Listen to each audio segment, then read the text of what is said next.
आज हम खड़े हैं गाजीपुर बॉर्डर पर। आज किसानों को धरने पर बैठे हुए पूरे 73 दिन हो चुके हैं। उसी के बीच में हमारे पास कुछ पूर्व सैनिक हैं।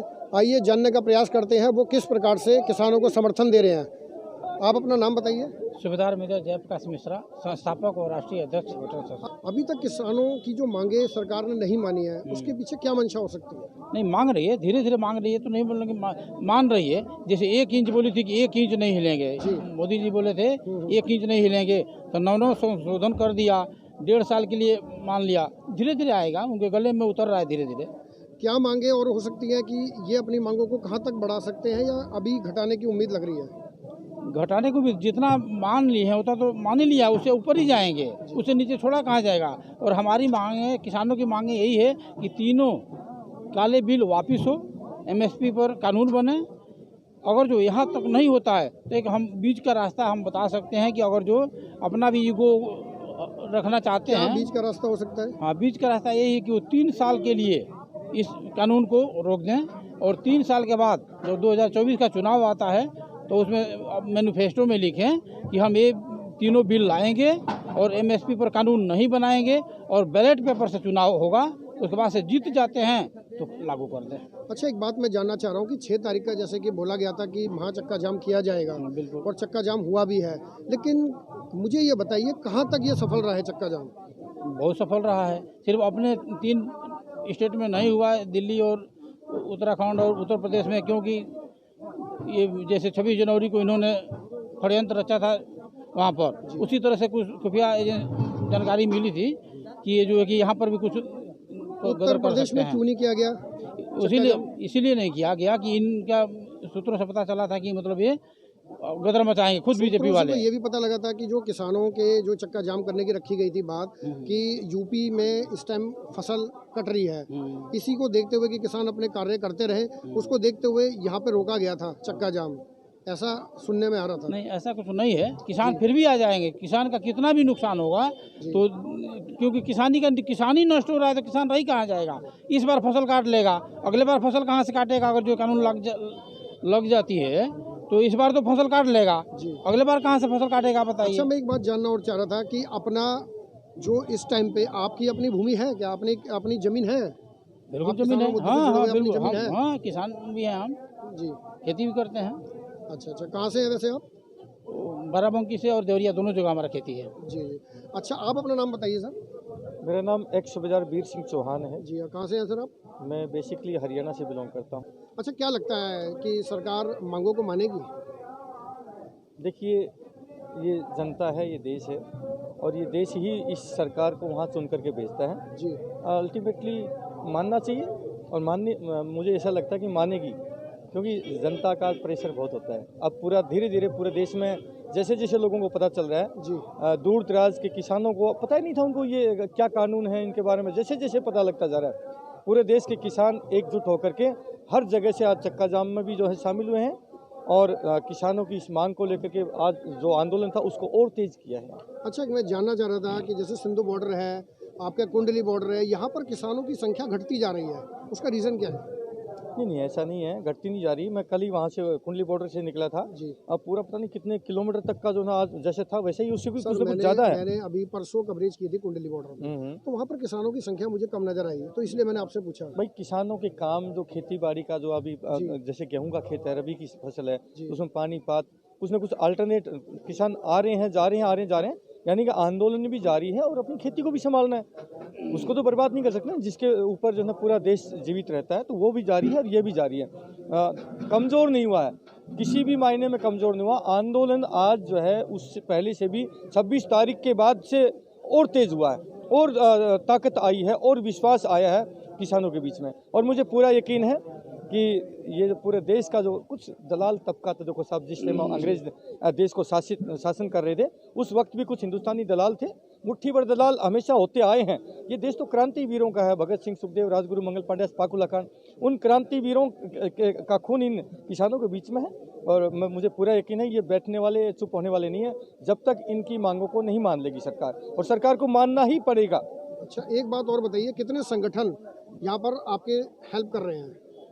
पूरा देशी संगठन पूरे देश के संगठन हेल्प करें। कुछ बीच में मैंने कहा ना पहले भी कि दलाल प्रवृत्ति जो सत्ता पक्ष की मलाई चाटता है, जो सत्ता पक्ष की जी हजूरी करता है, ऐसे दलाल प्रवृत्ति के लोग होते हैं, पहले भी होते हैं, आज भी हैं। तो मैं तो ये कहता हूँ कि ये देश क्रांति वीरों का है और ये जो कानून है सरकार को वापस लेने ही पड़ेंगे। किसी भी कीमत पर जल्दी ले गए तो उसका फायदा है, जितना लेट करेंगे तो उसका नुकसान होगा सरकार का। इतना भयंकर नुकसान होगा कि सरकार ने कभी सपने में भी नहीं सोचा होगा कि तुम्हारी ये दुर्दशा हो जाएगी। क्योंकि आने वाले चुनाव में, जैसे हमारे साहब ने कहा कि आने वाले चुनाव में हम सरकार को ऐलान करते हैं, चाहे हमें किसी हद तक जाना पड़े, चाहे हमें जो मर्जी हद पार करनी पड़े, हम इस देश के जो इलेक्शन कमीशन को भी चेतावनी देते हैं, क्योंकि मालिक हम हैं, आप पब्लिक सर्वेंट हैं, और जब मालिक आपको आदेश देता है तो तुम्हारी औकात नहीं, तुम जो है बैलेट पेपर से चुनाव ना करवाओ।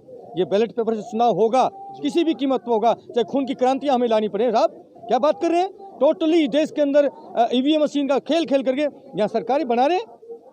देश में जनता नहीं चाहती है, ये लोकतंत्र की टोटली हत्या कर रहे हैं, लेकिन ये देश जागेगा, अंगड़ाई लेगा और इन गद्दारों को सबक सिखाएगा। साहब जी, आप अपना नाम बताइए सर। मोहम्मद जलील, आप कहाँ से हैं सर? हैदराबाद से। अच्छा, मैं पूछना चाह रहा हूँ किसान मुद्दों के ऊपर, ये किसानों की जो मांगे हैं क्या वो जायज़ है? 100% जायज़ है। जब जवान और किसान नहीं है तो प्रधानमंत्री कहाँ से है? जी ये हमारे देश में जब जब जो किसानों के साथ जो ठुकराया, जितने भी बड़े तानाशाह आए उनकी अंत हो गई है, इनका भी अंत हो गया। अभी आप देख रहे हैं कि एक तरफ से प्रधानमंत्री बोल रहे हैं कि एक फ़ोन कॉल के दूरी पे हों, दूसरे तरफ आप कीलबंदी कर रहे, आप वहाँ फेंसिंग लगा रहे।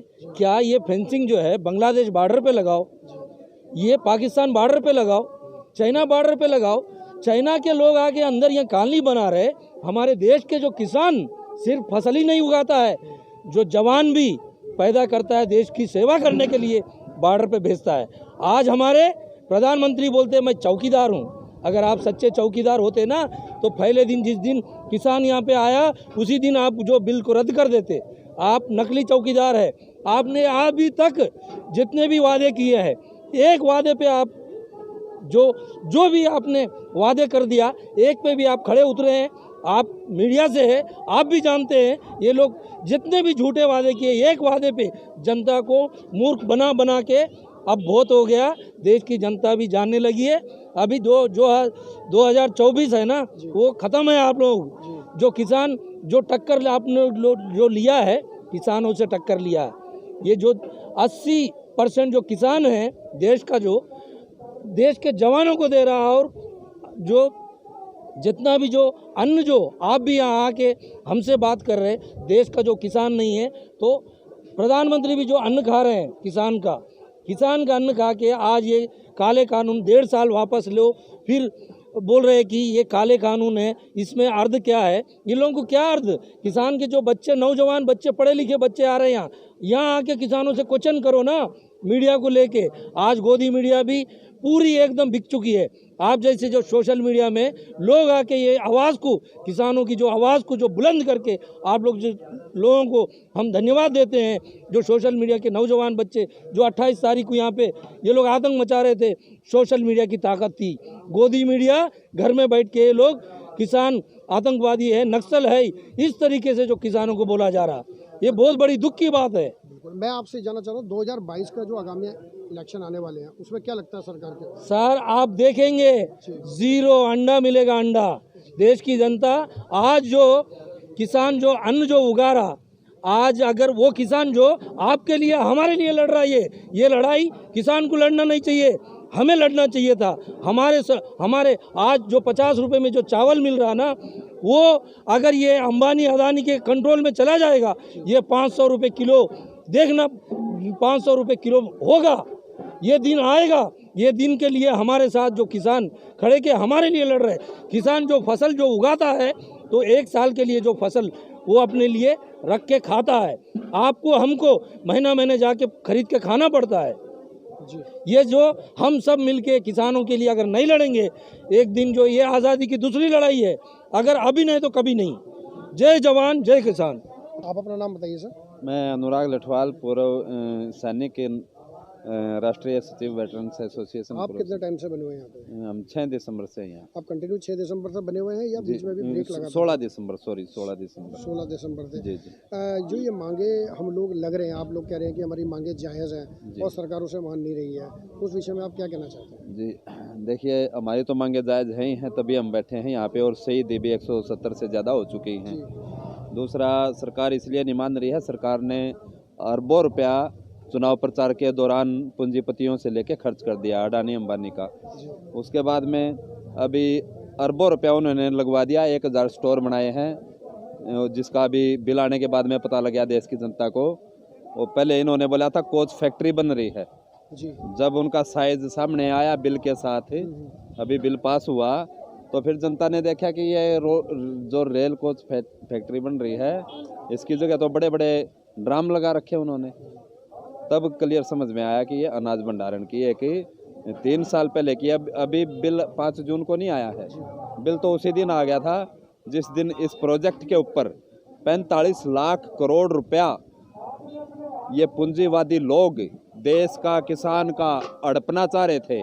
इन्होंने ऐसा ये प्लान 3 साल पहले बना के, और कोरोना काल में इस षड्यंत्र को रचा और देश की जनता के सामने आया, और देश का किसान रोड के ऊपर आ गया है।